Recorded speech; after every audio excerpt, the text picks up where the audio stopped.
When I think of World War III, I think like Russia and China directly fighting with America and Britain. I think that's what most people think of. Yeah. I don't know why people think that. I don't know why you think that. World War I looks different than World War II. And there was less time between those than there is between World War II and today. And if you look at all the conflicts... They were different technologically. Correct, and strategically. Look at World War I to World War II to Vietnam, to Korea, to Vietnam, to the global war on terror, to today. You can see an evolution of strategy, an evolution of technology, an evolution of warfare. No, that I agree with. But maybe I'm just being pedantic, but it's probably worth exploring. What I'm saying is World War I, technologically very different, of course, to World War II. But ultimately, it's about major powers coming physically together on land, on the sea, and in World War II. With weapons of mass destruction. With weapons of mass destruction, but they're fighting each other. Correct. Right? Interstate. Yeah. World War I, World War II. Yes. World War II had only one use of weapons of mass destruction, and it was a completely new weapon at the end that was used essentially to deter any ongoing attack. But the conflict before that was a battle of technology. Right. But my point is you've got these major powers, the great powers of the world, coming together and fighting each other effectively physically for global dominance. Whereas the Cold War is those powers now in a nuclear world realizing actually we can't fight each other because the world will end. So we're going to fund this proxy here, we're going to fund that proxy here, and those proxies coming together. So wouldn't what we're doing now be more like Cold War II as opposed to World War III? Maybe it is pedantic. I would say, again, the Cold War was a war of ideology. There were some skirmishes, right? But there was, unless I am misunderstanding history, right? There weren't multiple simultaneous civil wars that were being funded for long-term conflict by large power brokers. But isn't that exactly what, like, Korea, Vietnam, a lot of the conflicts in Africa... And those are separate wars, right? Korea was separate, but they were Vietnam proxy was separate. wars. They were proxy wars, basically. American troops were actually committed to Vietnam. That's different. That's very true. Right? Yeah. American troops were committed to Korea, too. Yeah. I see what you mean. Well, I think what happened... But I think you're making my point for me, which is this is more like the Cold War. Again, whether you want to see it, the similarities, or whether you want to see it as the next evolution, right? They could be kissing cousins for all intents and purposes. But the main thing that I'm pulling from is that when I went through war college, we learned a very important lesson about the cost of war.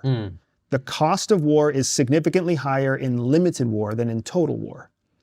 Right? The cost of war, because the cost of war is, yes, dollars today, and yes, lives today, but it's also future dollars, investment dollars, opportunity cost, and the opportunity cost that comes from lives lost today, right? So the cost of limited war is higher than the cost of total war, because in the cost of total war creates a ton of value.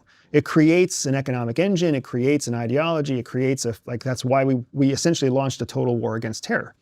Because we had learned this lesson that limited war is more expensive than total war when it comes to essentially profit margin. But interstate total war is the most expensive type. Because interstate total war, now we're invading another country. Right.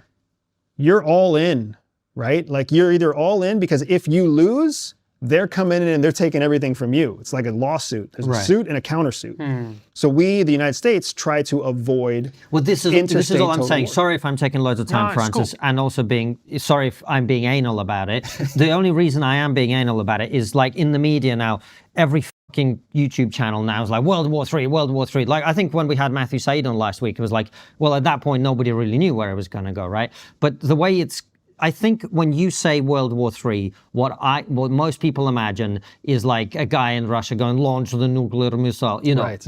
And I don't think that's what's happening right now. I agree. That's not what's happening. And I also agree that is what most people think of when they think of World War III. Yeah. But that's why I'm saying I think most people are not understanding the evolution of war. Okay. Right? Your child is going to grow into an adult that is like you, but not you. Yeah. Right? But they're still going to grow. So they will still be the next So you think, I guess what you're saying is we're at the beginning of something that's going to expand, that's going to get more intense, and conflict in the world's going to grow. That's what you're saying.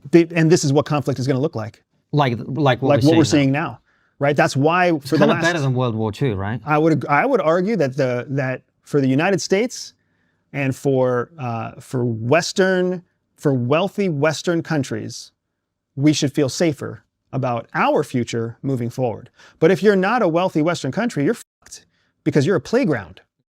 Africa's a playground, Latin America's a playground, Central America's a playground, right? The Caucasus is a playground, the Middle East is a playground, because big powers are going to play on your turf.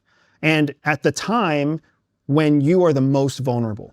The United States got to have our revolution when there was only one other major power, right? And China got to have their revolution when there was really nobody interested in their revolution. Like the countries that have been able to find their current footing and become major power players had the ability to do that without too much interjection from other people, right? It took a long time for France and Spain to support the rebels in the United States.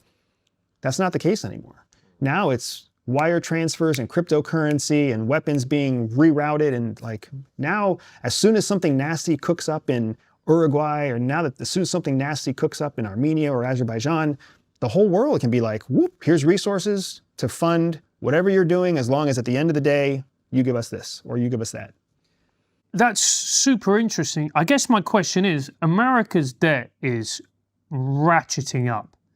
It created a bust up between Elon and Trump. And I look at America and I go, how long can you keep funding this?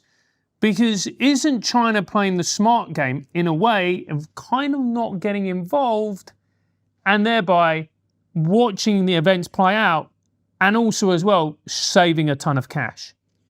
Yes, I do believe China is playing a very smart game, and I do believe that China's smart game is going to continue to yield dividends in the near future. And that's not just me, that's multiple economists, right? You can demonstrably see their price parity going up. You can demonstrably see their GDP growing up, their influence growing. They have their own domestic issues, of course, like all countries do, but they're not adding to the plate challenges like we seem to add with being involved in conflicts that may or may not be our own. However, what the United States has that China doesn't have is the United States is the #1 weapons exporter in the world. A large part of our economy is tied to the military-industrial complex. When we build weapons for stockpile, we don't realize the revenue from those weapons. When we generate weapons for sale for active use in another war zone, we immediately recognize that profit margin, that revenue. So it's better to be creating and producing something that other people are actively using, because then you can produce more and sell more and whatever else. And debt is really something that exists on paper more than anything else. So you can take credits and you can take loans and you can make debt look like it's going away, right? That's what Doge did. So there's lots of ways that you can work with debt. I am fairly convinced Donald Trump understands that what he needs in the United States is a wartime economy. Because a wartime economy is our #1 industry with our highest margins, where we have not only the dominance of manufacturing, because if you control supply, you essentially control demand, and you can for sure control revenue. If we control the supply of the best weapons in the world, then we just keep selling them. We sell them to Taiwan, we sell them to Israel, we sell them to Saudi Arabia, we sell them to UAE. And the only way that people are buying weapons is if they feel threatened, or if they're actively engaged in a conflict. So it's in our best interest to encourage ongoing conflict, because that guarantees us that we're going to keep selling our #2 biggest weapon exporter in the world is Russia. Our weapons are far more technologically advanced than Russia, and as Russian weapons are being used in the field against American weapons being used in the field, we get all the benefit of the R&D to see how those weapons are actually being carried out. The fact that Ukraine has innovated their way to a whole new world of drone development, that funding in large part came from the West. That IP is going to belong to the West, or at least be shared with the West. So now we're going to have that head start in developing all new drone technology for warfare and combat in the future. Because it's really interesting, and people, I don't think, understand this, but the Chinese influence in South America, particularly like in Venezuela, it's everywhere. Yeah. They've completely bedded in. And if you think about that from a geopolitical viewpoint, it's not that far from Venezuela to Florida. It's a 3.5-hour flight. And Iran are embedded in there as well. So that's got to be really worrying for the Americans. I think the challenge with the Chinese is kind of twofold. First, yes, the Chinese have done a good job of infiltrating across geography. They are engaged with humanitarian efforts. They're engaged in trade efforts. CIA believes that all people are born with a spy secret superpower. For some people, that means they can win deals. For others, they can spot liars. Some can even seduce lovers. I built a free 3-minute test to help reveal to you exactly what your secret hidden superpower is. All you have to do is click on the link in the description below, take the test, and start using your spy superpower to stay ahead of 99% of people. And they present themselves as the pragmatic alternative to the United States. Because the unfortunate truth is if you're going to play with the United States, you have to adopt American ideology. And that worked for a long time. China has made it so that if you want to play with China, you can still believe in whatever the fuck you want to believe in. As long as you have currency and we have currency and you've got supply and we've got supply, like we'll switch, we'll trade. We're not going to police what you do in the bedroom or in the boardroom.